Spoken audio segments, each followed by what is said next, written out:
course. Mum guilt is the worst. What did you feel guilty for? Oh, just that I wasn't with her, and I wanted to be with her. And, ultimately I know why I'm working and I really enjoy work. And it's a funny stage to be in. And I was really lucky in my old business. I was really well supported with that conversation. Welcome back to another episode of the Recruitment Mentors podcast. I'm your host, Hisham Azuz, and on this week's episode, I was joined by Charlotte Flood. We finally had someone from Australia back on the pod. It's been a while.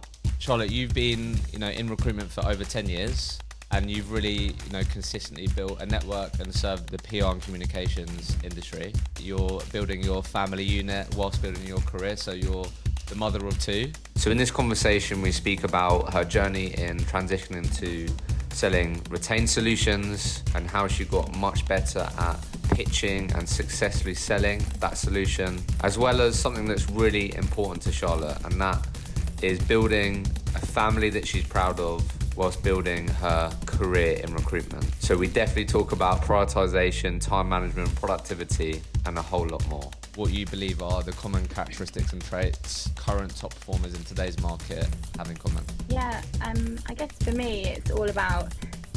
Enjoy this week's episode. Charlotte, welcome to the podcast. Hello. How you doing? Thank you so much for joining me. You're welcome. It's all good from sunny Sydney. Yeah, there you go. I haven't, I was just saying to Ryan, I haven't had, someone from, your part of the world for a little while.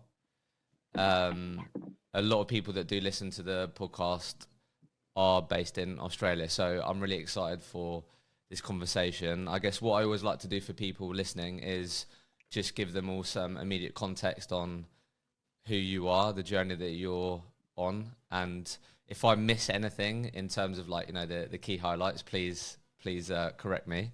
But okay. Charlotte, you've been in recruitment for over 10 years, and you've really consistently built a network and served the PR and communications industry. I think for most of the time you've been doing permanent recruitment, but there's been elements where you've done some contract, but predominantly it's been perm. I know you're, a proud mother who, you're building your family unit whilst building your career. So you're the mother of two, and that's all happened whilst you've built your recruitment career. And obviously over the last 12 months, just over 12 months, you joined a business called Creative Natives after working for your previous business for nearly 10 years. And obviously we can't say exactly because I don't know if it's at the end of the year, but I'm pretty sure you're on track to have your best year yet. Yeah, that's right. Hope so anyway. But yeah, it's looking like it. Yeah. So amazing. So look, where I always like to start, Charlotte, is I'd love to sort of hear your perspective on what you believe are the common characteristics and traits that, current top performers in today's market have in common. Yeah, I guess for me, it's all about, being really values-led and true to yourself, authentic, and really giving a damn about what you're doing and why you're doing it. I think sometimes can be missed in recruitment is that, you might see a job and a candidate and want to place them, and then you kind of move on and you don't realize the actual impact you're having on someone's whole life. You've got their career in your hands, which then impacts their day-to-day life, their home life, their families, their ongoing future.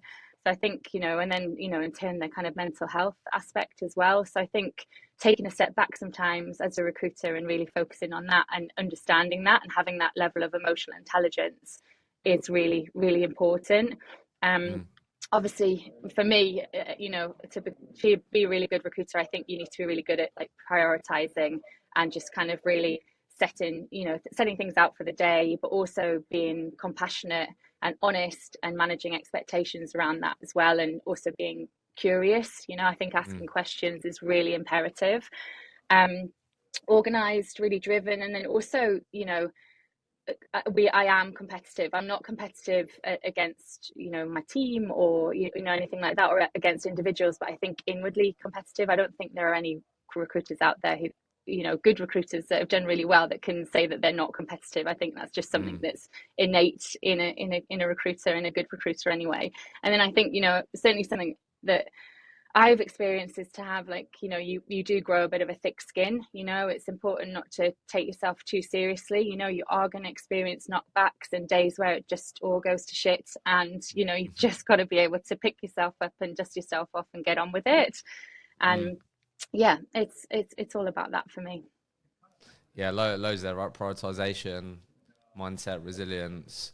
We're definitely going to go into the prioritization piece because I found it really interesting when we prepared for this. I guess let's just get straight into it. What I was just really keen to find out from you and understand is you've been doing your market for a long time, right? Yeah.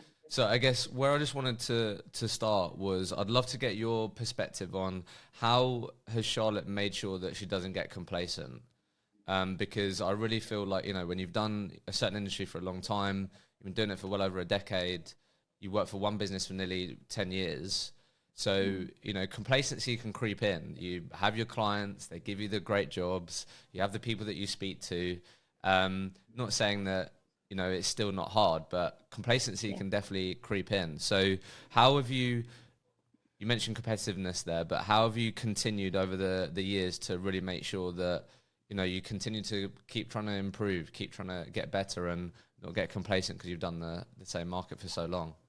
Yeah, that's a really good question. I think the market itself, like the PR and comms market, is really varied. So for me, it's been quite difficult to ever feel complacent in it because I wear so many hats on so many different days. Like Mm. I could be in speaking to the MD of a financial PR agency, and then equally going the other end of the spectrum and going in to see a fashion PR agency. So I think it really keeps me on my toes, and I find it really interesting, and I have to learn new things every single day. And I do keep on top of what's happening, what my clients are doing, their award-winning campaigns and things like that. I do understand where you're coming from though, and I think since making the move to creative natives, I think there's any complacency that I may have been feeling along the way, the back end of my last role has completely vanished. I think it's a fresh perspective. We do things very differently.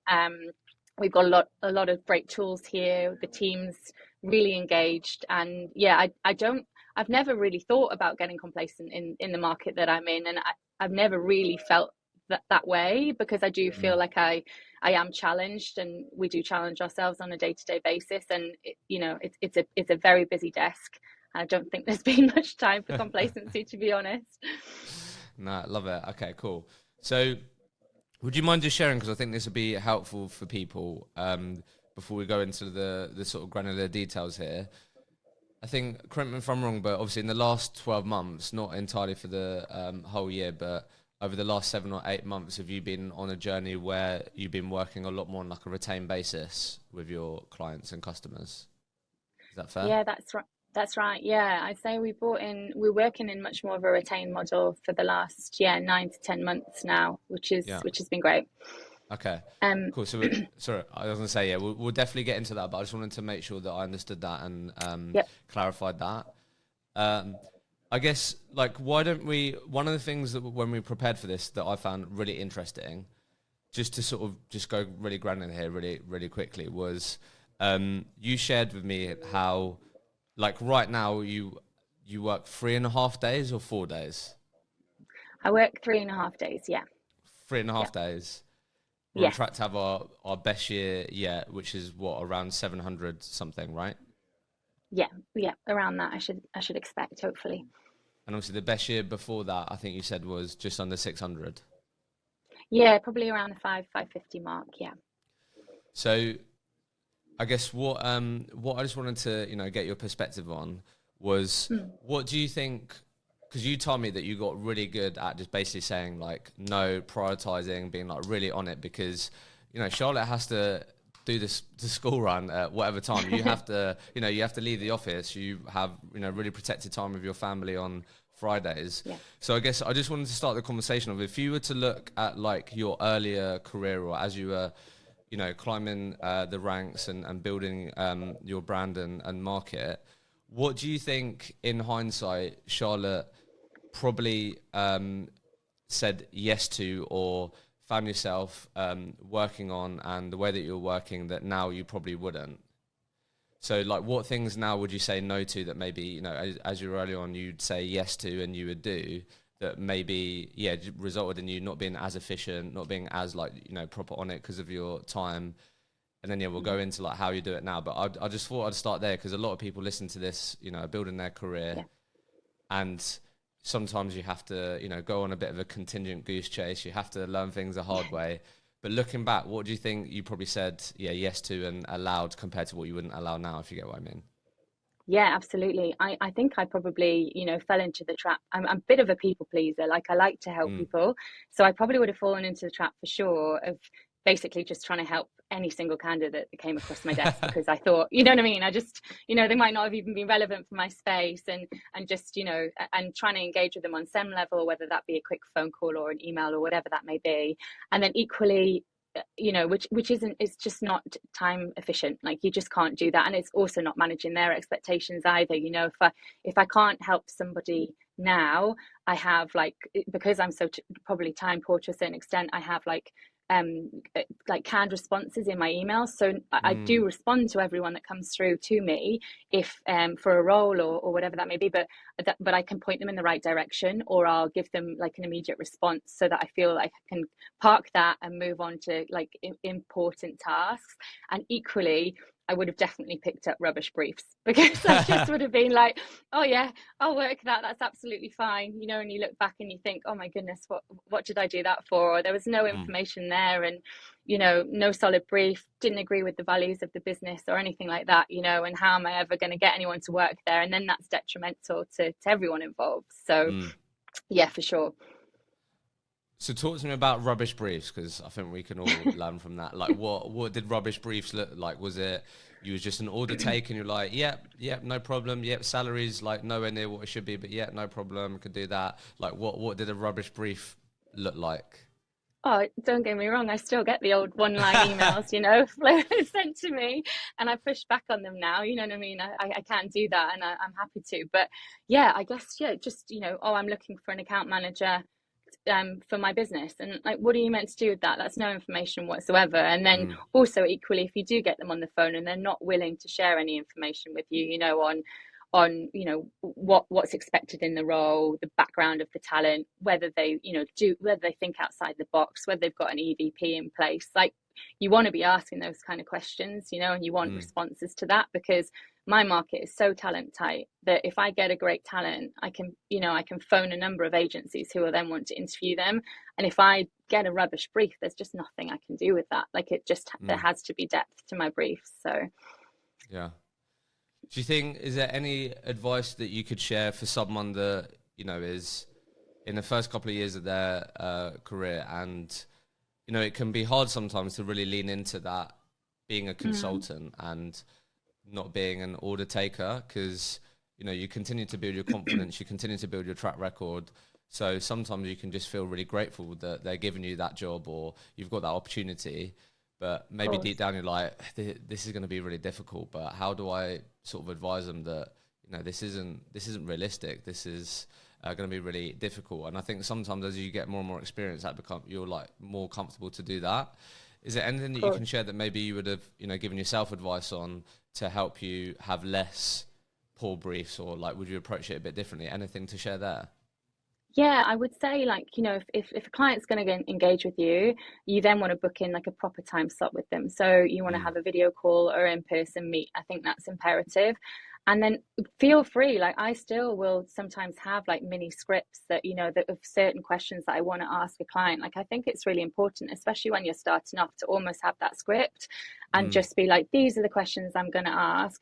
And you know, and put some curveballs in there as well. And if the client isn't able to ask all them, then I would question why Mm. again.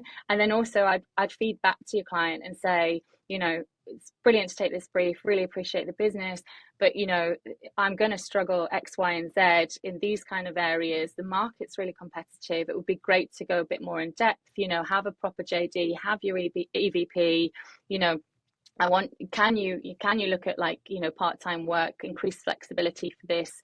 Like, what's going to sell you? What's your culture like? Why do you like working there? Because, Mm. you know, my candidates got a multitude of offers, you know, or sorry, you know, like areas that they can go into, and why would they choose you above, your competition. And I think also just from that part as well, like, don't be afraid to phone your clients and keep in contact with them, like through the resourcing part of it as well, and give them a call or drop them an email saying where you might be finding it problematic, and give them feedback on what candidates are saying about the brief in the market as well. So I think that's really important. It's hard, like, I get it. It's, when you're starting off in recruitment, it does take a lot to be able to have those conversations, but I think it's really important, for you moving forward to be able to try to do that. No, I think that's really helpful, and sort of the sort of thing I was hoping you'd share. I guess it'd be rude not to ask. Obviously, I don't want to know all the questions on the script, but what would be Charlotte's non-negotiables? So, like, if we're starting this, like, the absolute must questions you have to ask if you was helping someone in your team now, these are the non-negotiables that you have to ask for you that you think are the most important. What would they be, do you think?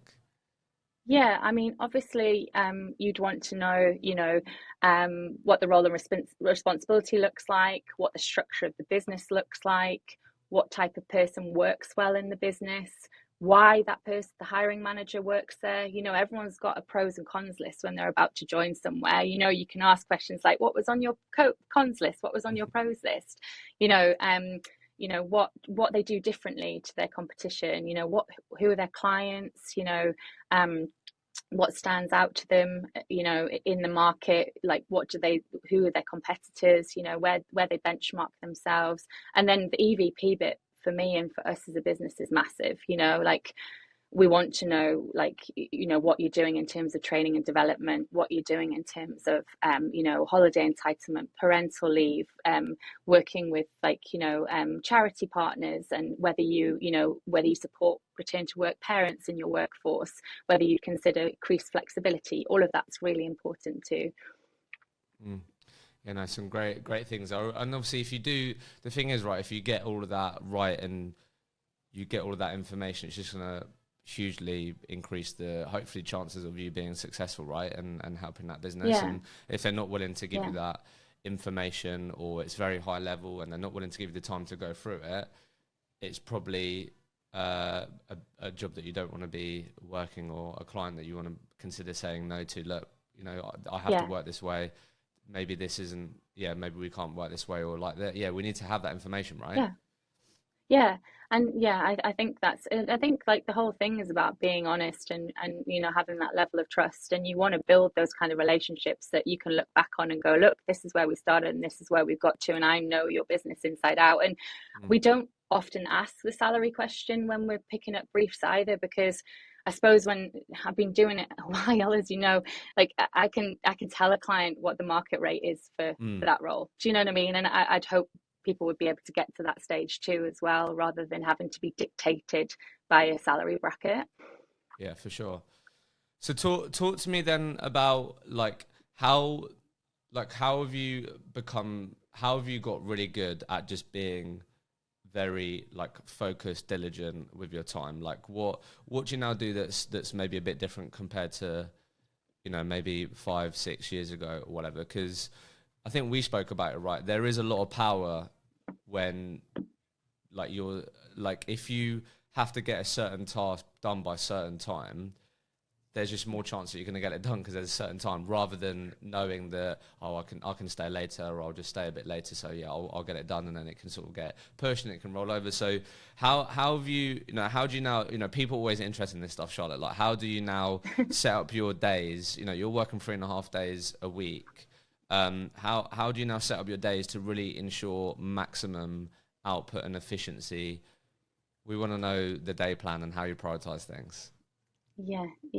I guess for me, like, I often get into the office and I feel like I've done a full day at work anyway, but just but yeah, no, I think for me it's like, you've got to start your day with really clear goals and clear objectives. And I think we mentioned this on the catch up. Like, I have a to-do list every day, and I can't not do what's on my to-do list. You know what I mean? I've got a finite amount of time. I need to get it done because I need to leave at a certain time.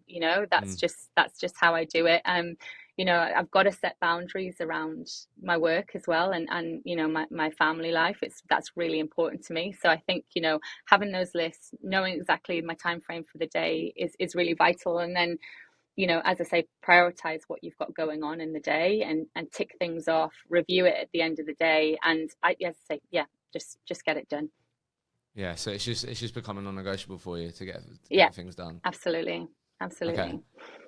Do you think working more on like a retained basis has helped with you being really efficient and making sure that the time that you are putting in certain areas, you know that you're going to get paid for, or there's a much higher Yeah. chance of you being paid for? Yeah, absolutely. And I time block a lot as well. So I will time block my day. And so if I've got candidate calls to make or client calls to make, I actually will diarize that, and I'll send my candidates the invite Mm. as well, because otherwise, you know, you always say, oh, I'll call you on Tuesday. And then gets to the end of the day, you're like, oh, no, I haven't called that candidate back, and I must do Yeah. that. So I actually make sure I do that. And yes, working in retained manner as well. Like I do block off my days that I'm in the office or at home working to working Mm. on my retainer roles as well. And then obviously try and turn off notifications on anything else that's going on, whether that be Slack or my phone, etc. as Mm. well. And just make sure I haven't got those kind of those disturbances as well. Yeah, so easy to be distracted, and So easy, today it's so hard. easy. I It's mean, I hard. don't So turn off my calls from daycare though, like I do. yeah, of course. I can't do that. I cannot do that. No way. Yeah. I guess look, let's just segue into talking about retainer. I think for a lot of people listen to this, they're always interested to learn and understand how other recruiters navigate and approach business development. How do they get more out of it? What's working for them? So let's just focus on this for a little bit. So correct me if I'm wrong. Before Creative Natives, how much like retained work did you do? Barely anything. Nothing, Yeah. So I would let's say. just talk about that for a second, because Yeah. a lot of people. So, firstly, when I speak to recruiters that are going on that journey, oftentimes one of the biggest barriers can be their mindset, because Yeah. Charlotte's got so much evidence of you've always worked a certain way, and you've got the job done, you've done it. So, by me then saying, let's now work with this way, that's unnatural for you to do that. And it's like, well, what Mm. happens if, I don't feel the job and these things? So, what were some of the initial self-limiting beliefs or the mindset element that you was maybe coming up against wrestling with before you then got consistently good at selling this solution? So what were some of the initial barriers? Yeah. I think, as you say, just thinking, well, actually, like I've been working in this way in a contingent and exclusive manner before, and it's been fine, it's been good, Mm. you know, to a point. And then also coming back to what I said earlier about being a bit of a people pleaser, I was like, well, what am I going to do if you know, X client calls me and then they don't want to work retained, and then I'm letting them Mm. down and I can't fill that role, and then somebody else is going to get it, and this, that, and the other. But I think it's just having, you know, that courage and conviction to know the service offering that we're providing is so much more consultative, and it's going to Mm. reap so many rewards for, you know, the client, the candidate, and yourself, that it's just been a no-brainer for us, really. But yeah, I mean, yeah, don't get me wrong, initially I was like, oh gosh, how's this going to work? Well, how are Mm. my clients going to feel about this, you know? Yeah. So would you mind if we just break this down a bit then? Because I think this would be Sure. helpful for people. So like how have you approached, 'cause I'm sure it's like evolved and you'll continue to refine it and improve it. But like, Sure. what does this what does this process look like in terms of if, we are talking about working with each other on a retained basis, how do we Yeah. go about doing that in terms of from the sales process? Has that been any different? Are you, having a call with me, and then we're deciding if, from what I've learned on this call today, I think I want to talk to you about our retained solution because I think that's going to be best suited. So let's book in time to go through what our retained solution consists of. And I'm going to put a presentation together for this hiring project. So I'm going to walk you through it, et cetera, et cetera. You can tell me, but like what does this sales process look like, and does it look any different to, sell this solution? Yeah, absolutely. It does look different. And I think you kind of know on a client call whether you want to work the role retained anyway, you know, Mm. because we'll get to the end of the call and I'll know that I want to pitch retained for this particular role, and then I would talk to the client around it, you know, give them the understanding and the it probably will likely be a client that I've worked with for a period of time as well, to be honest. So it is new, Yeah. you know, they're not a new client to me, but it's a new way of working with them. So it's all about kind of framing it, I guess, to say, you know, this is how we've been working more recently, and it's having just a magnificent result for our clients, and we've filled every single role in doing so. You know, this is our model. It's a, you know, the way we work is so much more consultative. We basically works very, very closely with you. We produce an amazing video for you, which goes across all of our socials. We've got a fantastic in-house videographer who works for us at Creative Natives, and she pulls together a video that's obviously signed off by the client, and then it goes across, the whole team will share that. So it gets millions of views across our LinkedIn and our socials. So that in itself is a massive draw card for the client. It's part of the process. You know, I explained to them that as part of the process, they get so much more visibility of who we're going to in the market, who we're speaking to. We'll have like a long list and a short list that we will share with them, you know, of all the candidates that we've tapped up for the role and spoken to, where they've come from. We have them on a spreadsheet. So it's like who they are, their LinkedIn profile, where they're currently working, whether we've engaged with them or heard back from them, and what they've said about the role. And we'll say to the client, you know, we'll give you feedback on your job description. We'll tell you what the candidates are saying about you in the market.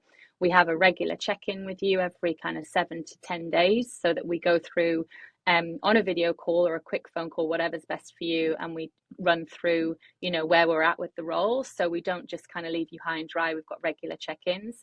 And then we actually, as a business, have got these amazing templates that we will then showcase the top, you know, 5 to however many candidates that would be on the shortlist to the client in those calls, which is great. And again, kind of then go through the money bit of it, saying that it's a retained model. It's not no extra cost to you. It's X amount from the, you know, which is then deducted from the final fee.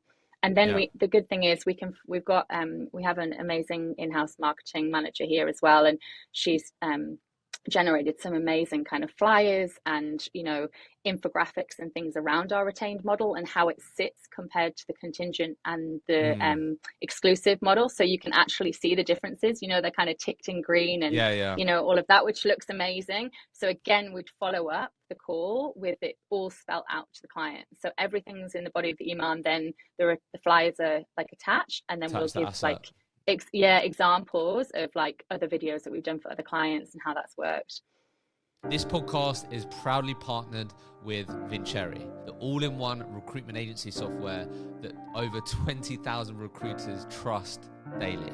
We're also partnered with the award-winning OneUp Sales, the sales and motivation platform that enables you to maximize the potential of your teams. We love partnering with both of these organizations because they share our mission in helping you get the most out of your people and your business. You can get exclusive offers because you listen to this podcast and get up to 10% off the usage price forever. Use the link in the show notes to get your hands on that. Let's get back to the episode. All right, cool. Right, let's just break this. Okay, that's really, really helpful. I was hoping you'd share some of those things. So we've spoken there about. Obviously, I asked you around the sales process, so it sounds like you're having, you know, the job briefing calls that we spoke about earlier, and then depending on what you learn on that call, the client and these things is then going to determine if this is something that you're going to, you know, pitch for retained. Then obviously you then can segue into, look, we've been working this way. However, this is another way for us to be working. This is our track record, and these things. I guess just quickly on that, how did Charlotte navigate that when you didn't have a track record? You obviously had a track record in your industry, but do you get what I mean? Like, it's so much easier. Yeah. Firstly, if you're listening to this and you're not using your track record and your testimonials and your case studies to close new clients, you're missing a trick, and a lot of recruiters don't. They still very much just rely on, like, believe me, I can get this job done for you. I'm the best placed person to do it, rather than, you know, having your success story taught for you.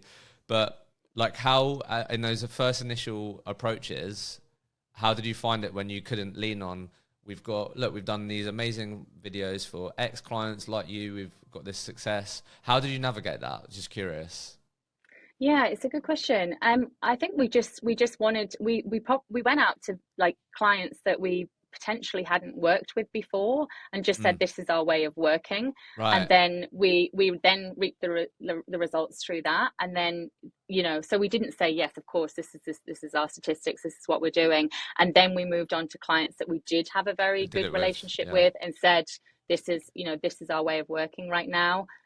Let's combine and let's do this Mm. together.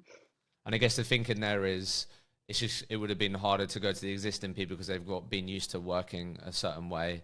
Whereas Exactly. a new person, oh, this is how Creative Native works. That's like their perception. Okay.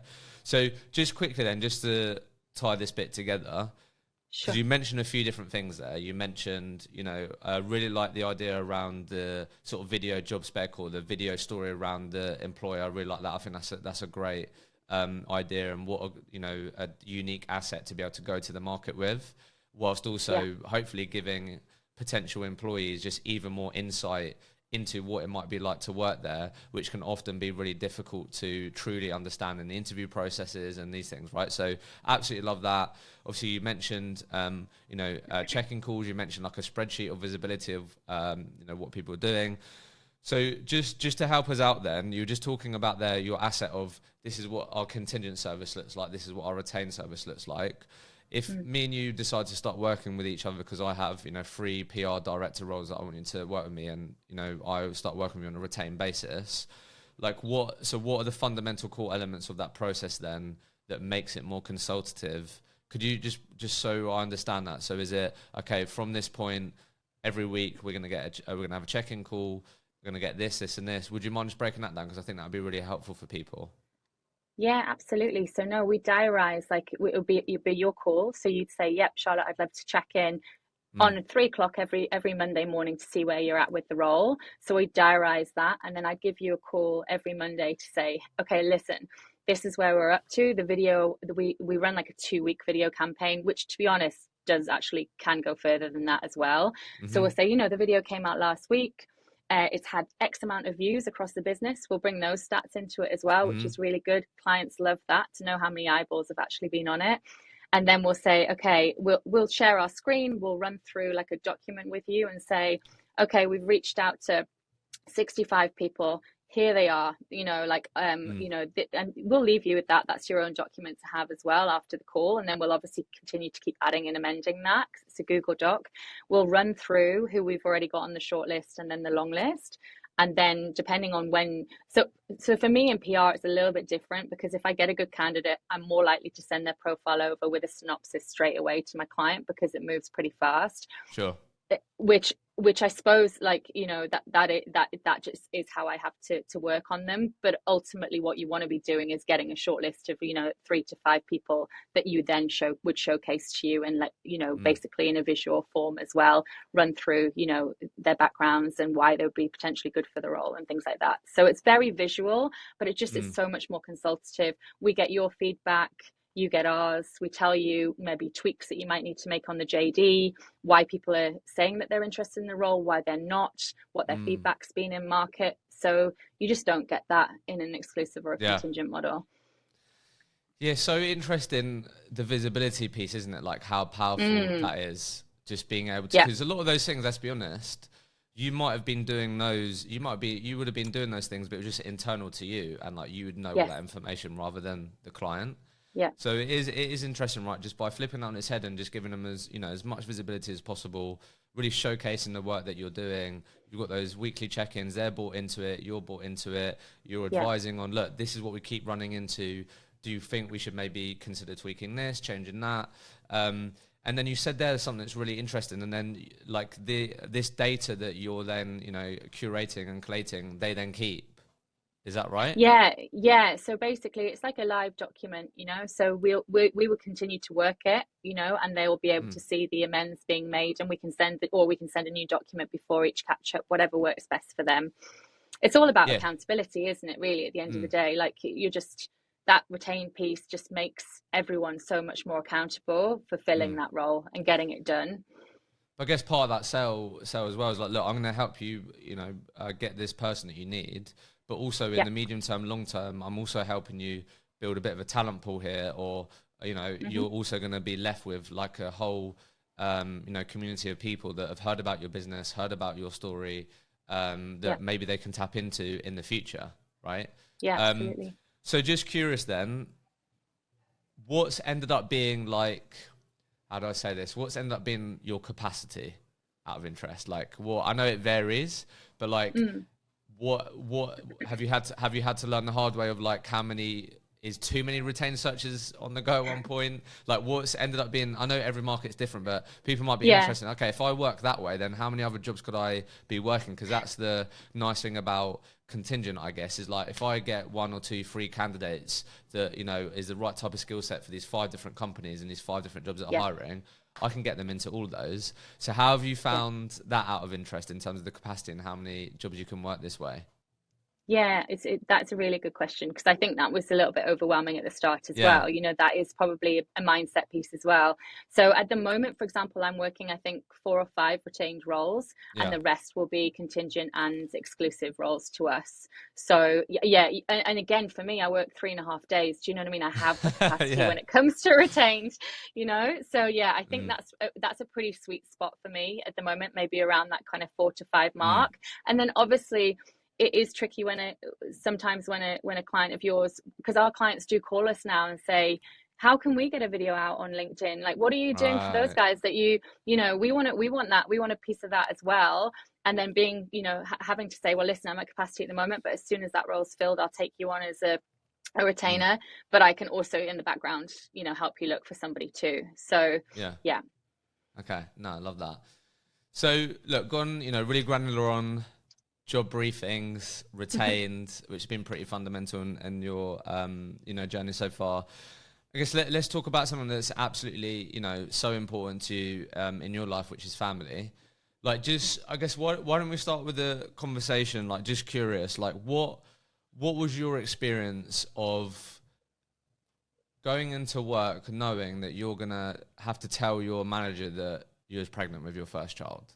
Because, you know, from the, you know, I can only speak to my partner and get that perspective, which I know, like, she'd be shit scared to do. Like, she takes her career seriously, like, Yeah. and you know, from the things that I just see online that I consume, I can only imagine how daunting that is, because you might be thinking, what's going to happen? Am I just going to be, I don't know, forgotten about? Has all my hard work just going to be, you know, like, all the hard work I put into my career, is that just going to go to grind and stop? So Yeah. I don't know. Why don't we just start the conversation there? Like, what was your mindset going into, like, that initial period of your life? Because I assume it can be quite daunting. Yeah, it can be. Like, it's a funny stage to be in. And I was really lucky in my old business. I was really well supported with that conversation. You know, I Mm. think, you know, I had the conversation fairly early on, and I was really well supported as a business. And in that role as well on the PR and comms desk, I had like I worked in tandem with another person on the desk. So for me, it wasn't so much a worry. It was probably more a worry that I was leaving her with so much work, you know, Oh on yeah. her desk while I was away. So no, it wasn't. It was concerning in as much as, how am I going to make this work when I come back? Do you know what I mean? Right. Because ultimately, that was more important. I wanted to go off and really enjoy my maternity leave, because, you know, that leave can go so quickly, and you know, you want to just be in the right mindset to enjoy it. Mm-hmm. Um, but yeah, ultimately, when that conversation had happened, I was well supported through the business, and, you know, and came back in a part-time capacity then as well, actually. So I think I worked 4 days then. So how long did you have off? I had just a year, just under a year for the Just under first a year. maternity leave. Yeah. Okay. So what was the strategy coming back then? Like, when you were starting to come back? So, because a year is a long time to be away from, like, recruitment, your recruitment desk, or these things. A lot can Yeah. change, right? So I understand why Yeah. that maybe you'd be thinking more about that. How's it going to work when I get back? This is going to be, you know, have another human being to be taken care of, while I don't just have my Yeah. career and myself and my partner to think about. So talk to us a bit about, yeah. So what was the approach coming back then? You mentioned they're part time, but Mm. what did a normal working week look like when Charlotte had a firstborn? Then you returning to Yeah. work. Yeah, it was pretty hectic to begin with. I remember I used to have to walk, I had to walk miles to daycare because we didn't have 2 cars at the time. And I get Really? into work a bit, yeah, I get into work a bit flustered. And then obviously, like, my hours were a little bit reduced as well. So I'd work, I think, 9:30 till about 4:30, and then do pick up as well. I mean, I was super Mm, fit, but mm, because of all the walking. But yeah, no, I tried again, just try and set boundaries, you know, like as we said, like my home life's really important to me. So I knew I wanted to come back in a part-time capacity, but also then not take too much away from this market and the base that I built up for myself. You know, it's something that I'm really proud of, and I wanted to come back and give it my all, because there's ultimately other people now relying on me as well. So fortunately, I was in a good position because my colleague had been keeping things ticking over for me. So I guess it was all about that re-engagement piece with my clients and my candidates. So coming back in, reaching back out to them, getting meetings, you know, it's actually quite a nice soft in, because you've got that, you know, you've got that story to tell, and you can pick up a phone and, you know, and speak to somebody after a year, and it's they want to hear from you because they want to hear how you've been doing. So it was actually quite a nice in. So yeah, that's kind of how I started off, flustered and making phone calls. What was most challenging about that first time that maybe you least expected, do you think? I think probably the feeling of the vulnerability. Like I didn't, you know, that whole imposter syndrome, like coming back after being a mum and just solely focusing on that for a year, basically. Like, what am I going to talk about? You know, like what have I forgotten everything? Like, you know what I mean? I don't even know how to use a laptop. Like I can't even remember, you know, if I've had a coffee that morning. That kind of stuff I think really hit me quite hard. And then also like just, you know, I really missed my little one terribly as well at the start. It was hard. Like it is a big adjustment. Like, and you know, you're constantly checking your phone to check that they're getting on all right at daycare. You know, you're basically like leaving your most prized possession in with somebody that, you know, you don't really know too well at that point, you know. So it's a lot. You're dealing with a lot of emotions, and you know, all of that's running through your head, and then you're trying to focus on your work at the same time, and being something to your work colleagues and your clients and candidates, but then also like your heart is elsewhere. So that was tricky, really tricky. Did you feel guilty? Yeah, of course. Mum guilt is the worst. What did that feel? What did you Time. feel guilt? Really? What did you feel Yeah. guilty for? Oh, just that I wasn't with her, you know, and I wanted to be with her. And, you know, ultimately I know why I'm working and I really enjoy work. And people would say to me, oh, but, you know, you get to have a coffee in peace and you get to, like, you know, not have a nappy bag on your back and all that stuff. And I was like, well, I really I like all that, you know. So it's just, you know, it takes a while to find that balance. And it's something that I'm really passionate about. Like you can see it in return to work parents. You can see it in their faces when they're coming into an office and their head's elsewhere, their heart's elsewhere. Like it's a very vulnerable time. So yeah, it needs to be acknowledged and supported. And I was lucky enough. I was in an office and in a company that really did support that, but it is a very tricky time to navigate. Yeah, like I'd just be curious to understand how you think recruitment companies can, you know, intentionally create an environment where it does make people, returning parents, feel like the way that you felt like, because you know, that's amazing that you felt that way, but a lot of people like aren't No. don't end up feeling that way, right? Either, you know, from some of the conversations that I've had, it could be leading up to, you know, letting them know that you want to go on maternity and you've got your first child on the way, like, and to then, I don't know, almost feel like, okay, well, she's done then, like, probably not going to come back or be as successful as she was now. So, like, straight away, you know, things are being made difficult for them. And then likewise when they're coming back, like, I think ages ago I did a whole week on women in recruitment, and there was some real, you know, horror stories for women who were returning to work and they had their contract book just given to someone else and shit like that. So, you know, how do you think people can be, you know, better at making, is there anything that you found, because I'm sure you advise this to, you know, in your world, particularly if a lot of the recruitment companies are being run by men, where, you know, we some can not be aware of, like, what could help people, do you know what I mean? Because we're not going to truly go through that and really maybe truly experience the things that you feel, or it'll be different. So is there anything that you found yourself consistently advising people on to make that environment hopefully then conducive with, you know, having returning parents say, you know what, actually they were really great and they were supportive? Yeah. Yeah, there's a number of things actually. Like you hear quite often about businesses who, when somebody's on maternity leave, they'll have like keeping in touch days.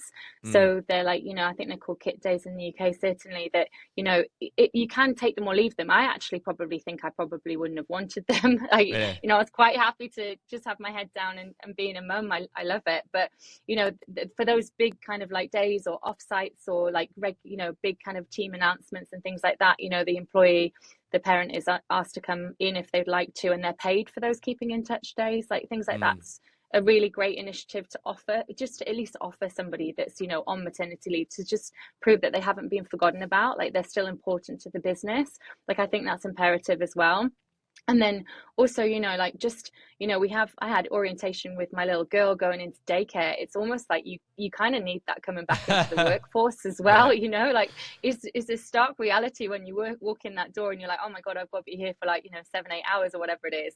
So I think orientation day is like easing yourself back in. I know Ryan, because I've come back, when I joined Creative Natives, I was off the back of my second Mm, maternity leave, and Ryan had said to me, my director here, like, come back in one day a week if that's easier for you, like ease yourself back in. It doesn't need to be like all straight in for your whole kind of weekly loads. I think that's really important. And then also just having like a setup. And I know this isn't always going to like work for some companies, but like for example, here in our office, we've got like a baby changing room and somewhere you can go and express if you're still breastfeeding, mm, and like storage for milk and things like that. It's really important. It just makes you feel like you're actually acknowledged. Like mm. I came back and I was still breastfeeding. That stuff's really important. That was really important to me.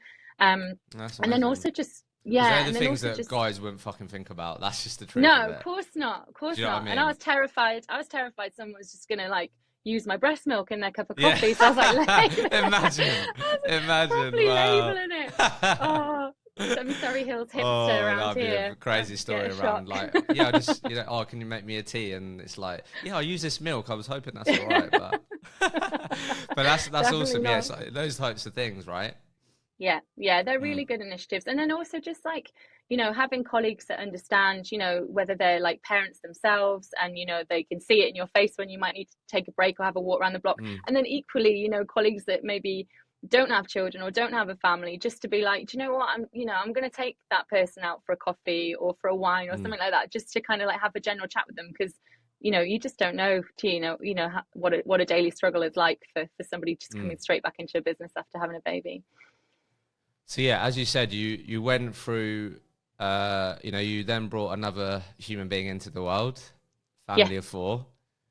Mm-hmm. What did you Absolutely. do maybe different? Like, is there anything that maybe you approached a bit differently? Because, I mean, when I have, when we have children, hopefully, like the first time you're going to be like, what the fuck is going on? Like, I have no clue what we're doing. And then I feel like the second time, you may not feel like an expert, be like, right, this is common ground. We've been here before.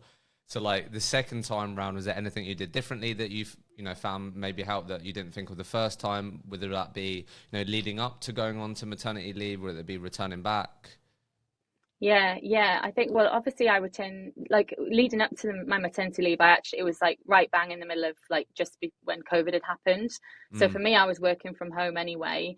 And I obviously then realized that flexibility wise, I could actually achieve quite a lot. So for me, mm, coming back into a role, I knew that I probably needed more flexibility for my family. Like I think I was doing 3 days a week in the office and one from home when I first went back after my first child. And then now I do like 1.5 days at home, two in the office, but it's very flexible. I could do less than that if I wanted. And I guess coming back, I was probably a lot kinder to myself, and mm. and recognize those signs when I was starting to feel concerned or anxious and needed to kind of like check in and check that the children were okay, and or give myself like a bit of a break if I was like feeling like I was anxious or rushing to one appointment to another. It's just, I think it's a mindset thing as well, and just feeling supported in that mindset, which I ultimately do here. And how would you compare Charlotte and the energy that you put into your career and how you approach work compared to then Charlotte, who's also a mum, but is also, building and growing her career? Like, what would you say the main difference is? Yeah, I think, well, my priorities have completely changed. I'm, as I said to you before, I'm doing it for my family now. So it's almost made me up my game, and Mm, I was never not competitive in myself in the first place, but I think, that's probably made me even more so. And again, from like a boundaries point of view, I am very strict with my boundaries. I think we talked about, I don't work on Fridays, but I will check my emails and things like that occasionally. But the Charlotte of old would have just, worked till late, checked her emails, been up at the crack of dawn, checking them as well, not being very present. Whereas I'm fine that I have to be very present. I'm present in my work life and I'm present when I'm at home with the family too. mm. Then I guess just final thing then, how did you have like a community of other women that had been on a similar journey? Was that helpful? Have you sort of then ended up finding that, building that for yourself? How important is that? Yeah, no, it is. And I have friends obviously outside of work that were on my kind of like parental leave journey with me. And then I've also got a couple of really good friends within Creative Natives that are, Lils, who I work with here, is return to work parent. In fact, our children are very similar ages. So Oh, we amazing. lean on each other tremendously. We get into the office in the morning and have the kind of mum chat, which poor Holly Yeah. has to deal with. But then we get that out of the way, and we can constantly keep checking in with each other through the day and things like that. It's really important to have that community. Like, I don't, I'm from the UK, but we don't have our family here. So Mm, for me, finding that community, whether that be external or internal to work, is really important. love it. Well, look, Charlotte, thank Cool. you. Only my dad calls me Yeah, Charlie. sorry. Look, honestly, thank you so much for sharing all that. I know that'd be helpful for so many people. Like, why I always try and encourage people like yourself to come on the podcast is because there'll be a lot of people listening to this that don't have role models and people to point to in their business to say, oh, I can build a successful recruitment career whilst also building a family, which is really important to me. I think the more people, who can, point at that and have more evidence to go, no, that is possible, the better I feel, or at least hopefully it might make people feel less anxious about it and less worried about it. Because, I don't think it's very, it must be really tough to feel like, because I have these conversations with my partner where it's like career or like family, or it's like when I do then choose like when I'm building a family, it's like, yeah, career's Yeah. over for like however many years. So Yeah. yeah, I want to say, yeah, kudos Nice. to you. Thank you so much for, sharing your journeys of that, as well as, the wisdom on, the retained and how you've, continued to get better as a recruiter. But thank you so much for joining me on the pod. You're welcome. Thanks so much for having me.